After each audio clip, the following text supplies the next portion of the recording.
Good evening, ladies and gentlemen. Welcome to Pro Football Talk. I am your host, Sean Robert Grant, and today's episode is truly one of my favorite episodes because it just kind of encapsulates everything that I've speculated at some point in time throughout my entire life as an NFL fan. But also, you just come to the truth of the matter, okay? And you realize that the truth is the only thing that will last. And not to sound like a preacher, but, yesterday really kind of brought to a culmination of the idea that the NFL, not just the NFL, but all sports are rigged before they even begin. Okay? So here's what I want to do. If you're not ready to hear this, if you disagree with it, if you feel like I'm just making stuff up and it's not something you're ready to buy into, then by all means, you can cut this podcast off right now. You don't have to listen to it. I respect your opinion. And I appreciate the fact that, you believe what you believe, and that is totally fine. Actually, it's better than fine. It's amazing because we all are entitled to what we believe. But if you're willing to listen today, I'm going to share with you why I feel that the NFL is rigged. And now, just like in life, it's never, ever about black and white. There's always some gray area in there, and there is still some integrity within the game, but ultimately, when you think about outcomes and how games are decided, like there's some serious shenanigans going on, okay? So if you're willing to listen, let's get into it. If not, we'll see you around. So first things first here. I want to take your attention back. I am a New Orleans Saints fan, and being from New Orleans, I followed the Saints for, a long time. My mom was a fan. I was a 49er fan for a while, and I'm still a 49er fan as well. And, but I basically, I love football in general. So I want to take you back to the NFC Championship game, first and foremost, last year between the Saints and the Rams. Okay? And the reason I want to take you back to that game is because that game was the first game that really started to open my eyes to the idea that the NFL could be manipulating the outcomes of games. Okay? And see, with them, it's one of those things where not all the players are aware of it. So don't be surprised if you go and ask, a second string offensive lineman, did he think the game was rigged? Because he's not going to know. Usually what tends to happen, especially around playoff time, is there's a coach that knows and a star player that knows what the outcome has to be. Okay? So I'll start with that game.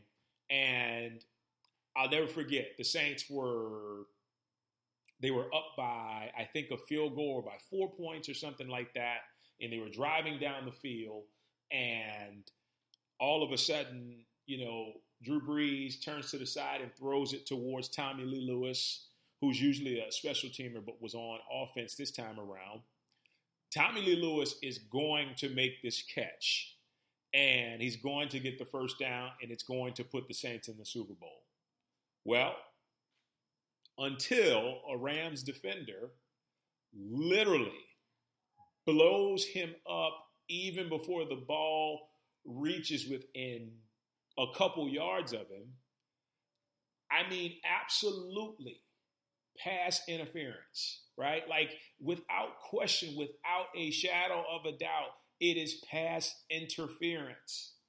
You've got three officials standing right there. Okay? Three officials standing right there that see the play blatantly and decide not to throw a flag. right? I can understand if it was a bang-bang play, but Mikael Roby-Coleman, the guy that delivered the hit to Tommy Lee Lewis, even said after the game, I knew I was beat, so I blew his ass up before he could even, attempt to try and make the catch. And so, to me, if a man can blatantly come out and say he cheated and the league does nothing about it, the league had no interest in New Orleans going to the Super Bowl because that is the exact play that would have brought them to the Super Bowl. Now, people will argue and say, well, the Saints got a chance to go to overtime and they could have did this and did that. But come on. If you know that that's the play that can end it and there is a blatantly specific penalty that needs to be called that is not called, what else do you try to tell me to justify that? And this isn't the only instance, right? This happens during the regular season. You look at back with the Patriots in the Steelers game a couple years ago, where this guy, Jesse James, catches a clear touchdown and then fumbles the ball or doesn't fumble the ball. I forget how the story went, but anyway, you could see what the call was even from a fan's perspective. And the officials still decide to favor one squad over another, right? So I'm seeing this, and more, I'm thinking to myself, these are loaded dice. This is a rigged playing field. And then you begin to think, okay, like sports play a big role in Vegas, in Atlantic City. Like people are putting enormous bets on these games. So much so to the point where, they even talked about back in the day when Michael Jordan was like point shaving. Like he basically would come out and throw a game because someone in Vegas had to win at a certain time. Like it's crazy to think. And oftentimes we're kind of in our bubble and we don't want to like admit to what the truth actually is. But then we have to really look at what's happening. Something drawn to my mind right now, I look at the Dodgers, right? The Dodgers, and this is baseball, but it's just kind of like a prime example. They play lights out all year long, and then they get to the postseason, and some of their best guys couldn't hit a beach ball. Like, I get that in like high school and like little league and then sometimes in college, but as a professional, another thing with the Saints, because I watch the Saints all the time, the Saints' offense was like the hottest in the NFL. They were the best, one of the best all year long, okay?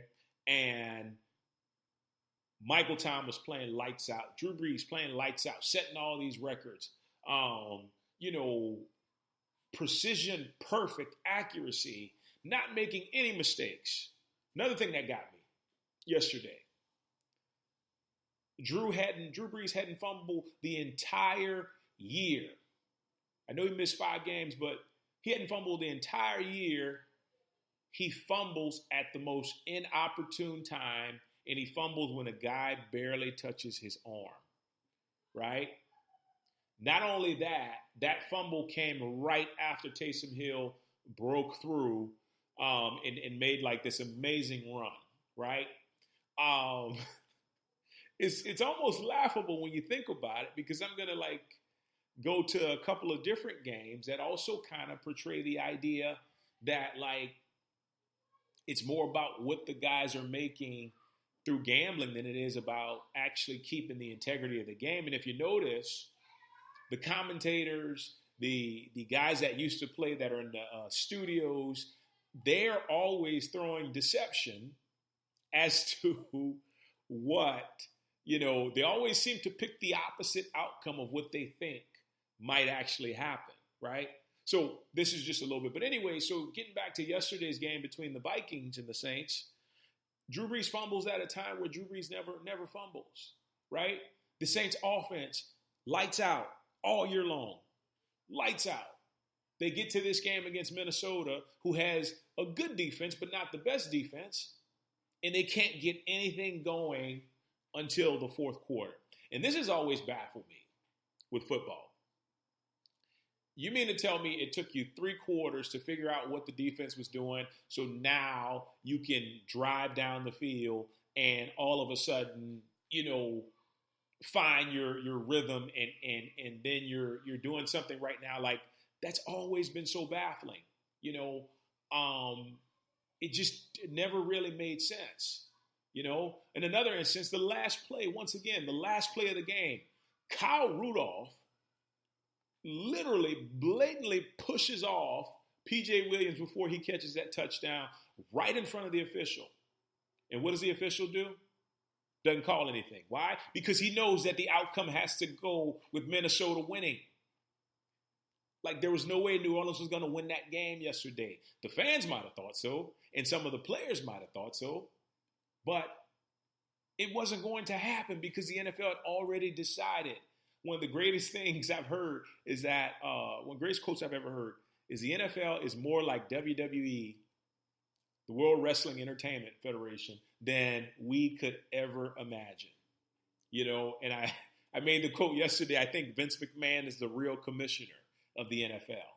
So that was just a thing. And then you have an instance where Richard Sherman against the 49ers played the Cardinals earlier this year.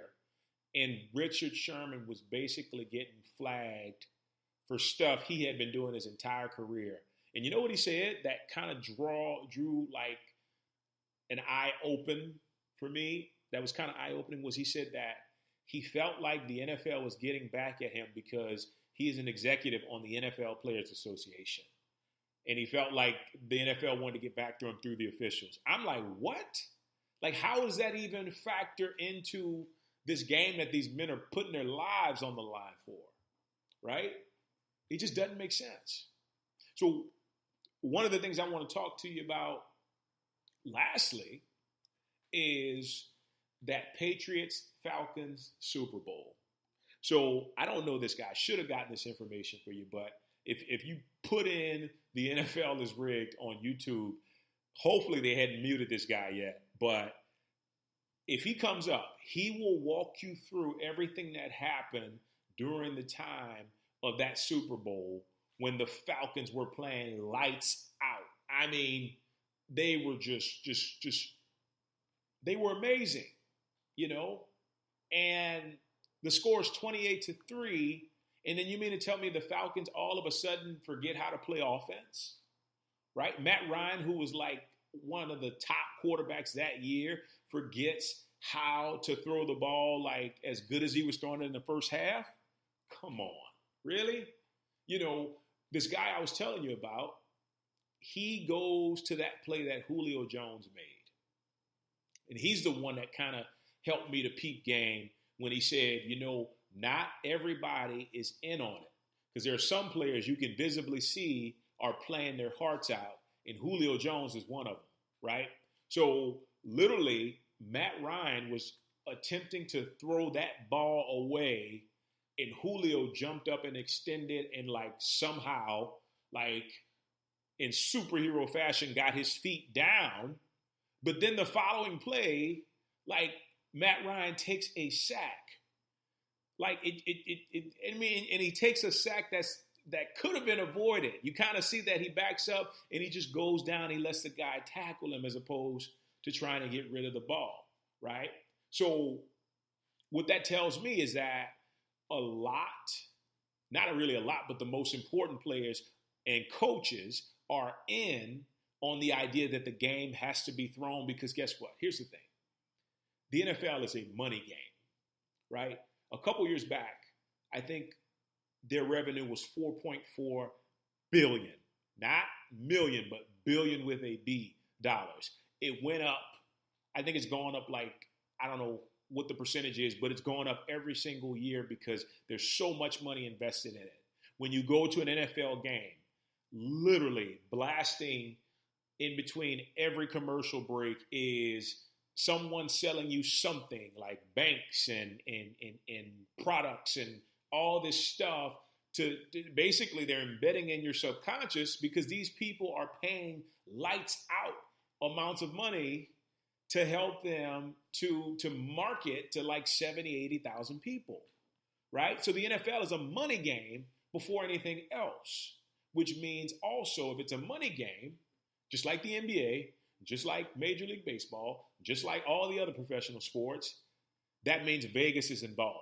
And when I say Vegas, I mean the gamblers, the bookies, the sharks, the guys that are dealing money that we can't even really imagine to predict the outcome of these games, right? And the NFL is in on it. They're in on it. I mean, you just pay attention. Like, instead of watching a game as a fan, watch it as someone who is objectively looking to see if these games are rigged. And I promise you, you will find your evidence. You'll find your evidence, especially in the playoffs, right? Especially in the playoffs.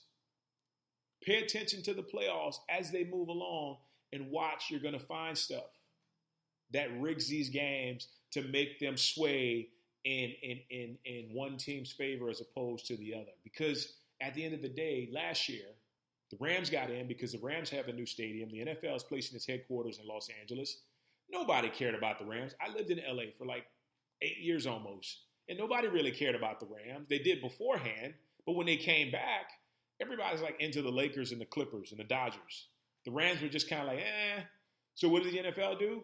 They set it up to where the Rams can make it to the Super Bowl at all costs, so they can kind of build their fan base to buy tickets, and then the Rams become a bit of a household name. So, but I don't want to get into that. All I ask you is that you should take a deep look into the football games happening this weekend, okay?